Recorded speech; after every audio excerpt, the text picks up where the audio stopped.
used to think that love was simple. You would know when you know. What was meant would be. But I fell in love, and it's not that easy. It's compromise and identity, mountains and valleys, apologies and memories, imbalance, recentering. It turns out, love took reimagining. I used to think that church was simple. Church was community, not the walls, faith and hope mixed with call.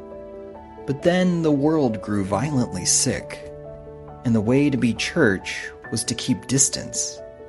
So doors were closed, and people sent home. It was all love by another way. And yet it was not how we imagined Sunday. I used to think that justice was simple, that I could make a difference all by myself, that there was a clear right and wrong, a way I could help.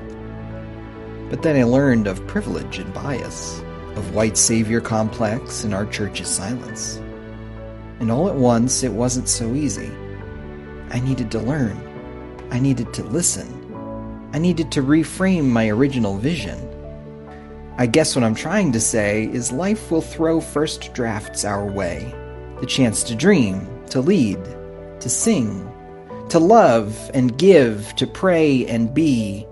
But in order to grow, to follow God's lead, we have to do the work, reimagining.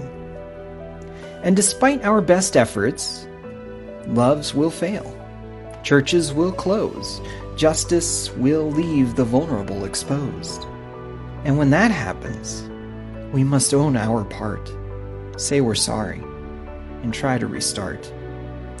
So write it all down, and write it again, a first draft, a second, an epilogue, and then share it with me, and we will pray, and the Spirit will move, and maybe one day we can write this world inside heaven's gate. For I am starting to believe that what matters in life will never be easy. So we must imagine and imagine again. We must dream and try, die and rise, and in our rising may we see the next right reimagined thing, until step by step we are home. Love by another way.